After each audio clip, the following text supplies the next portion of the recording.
俄罗斯副总理表示，俄方正在减少对 CR-929大飞机项目的参与。对此呢，我们不排除未来俄罗斯有可能完全退出该项目。那么 CR-929大飞机项目还能够持续下去吗？观众朋友、网友朋友，大家好，我是付前少。近日，根据俄罗斯媒体塔斯社的报道，俄罗斯副总理尤里·鲍里索夫在未来工程师论坛上表示，俄罗斯正在减少参与以中国联合制造远程宽体飞机 CR-929的项目。尤里称，我们正在与中国合作开展这个项目，但原则上没有朝着适合我们的方向发展。随着中国成为一个工业巨头，对我们的服务越来越不感兴趣。我们有我们的设计局，而且我们在空气动力学方面呢有着丰富的经验。但是中国比我们今天有更多的需求，我们的参与越来越少。我不想预测这个项目的未来，我们是否会离开它。但到目前为止，这个项目仍在开发之中。这些话意味着俄罗斯将会进一步的降低在 CR-929项目中所占的比例，甚至呢不排除最终它有可能全部退出。俄罗斯贸易和工业部长此前曾经称，中俄宽体飞机 CR-929正在开发中，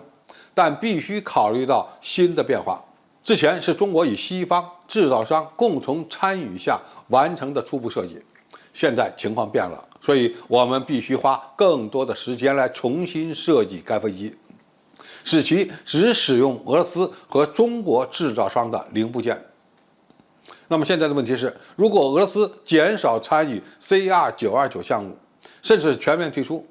对中国有何影响呢？首先，在俄罗斯遭到西方严厉制裁的情况下，这可能正是中国所希望的。中国希望 CR-929项目能够按照最高安全标准来推进。目前，在俄罗斯被制裁的情况下，无法获得西方先进发动机和其他系统，那么继续推进已经不太现实了。俄罗斯未来可以成为 CR-929项目的子系统供应商，参与发动机或者一些大部件项目的竞标。可以这么讲，受俄乌冲突的影响，中国按照全球最高标准独立发展 C929， 要比中俄合作研制 CR929 更容易成功。中国现在有两种选择，一个是放慢项目的进度，减少俄罗斯参与项目的比例，那么这款大飞机就有可能会被拖黄；二是让俄罗斯方面主动退出该项目，而由我们逐力推进这款大飞机的研发。就目前的情况看，有没有俄罗斯参与，对项目最终的成功都不会产生决定性的影响。已经到了中国该挑大梁的时候了。中国现在可以先缓一缓 CR-929宽体大客机项目的推进，而集中精力先把 C919项目做好。因为 C919这一级别的客机在民航市场上使用率要高于宽体客机。等中国通过 C919项目的研发、试航取证，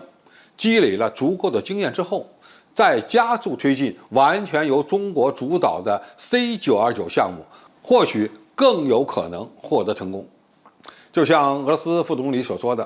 俄罗斯虽然有一定的设计经验，但是中国航空工业现在的实力越来越强大，俄罗斯方面在技术层面能够帮助中国的已经不多了。中国想要的一些先进技术，俄罗斯目前也给不了。如果有俄罗斯的深度参与，反而会影响到 CR-929获得西方先进成熟的子系统。其实我们想获得的西方国家的一些先进子系统，并非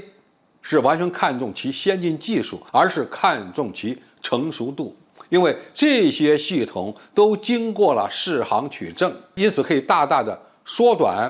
我们的试航取证周期，或者是呢降低试航取证的成本。目前中国航空工业在民机的制造领域，可以说技术实力越来越强大。未来发展大飞机项目成功的关键取决于两条，一个是技术，第二个是市场。可以说，俄罗斯目前能够向 CR929项目提供的新技术和制造能力，相对有限。如果双方继续合作，俄罗斯又往往不大愿意转让核心技术，中国则有可能不愿意分享市场，后面或许会在项目利益的分配上发生分歧。所以 CR929项目由中国独立完成，还是由中俄合作完成，对中国来说可能会面临一个重大的抉择。而目前俄罗斯政府的一些官员表示想主动退出，或者是主动减少其所占份额，也证明了这个项目的未来发展趋势。好，今天的评述就到这里，谢谢大家收看，我们下期再见。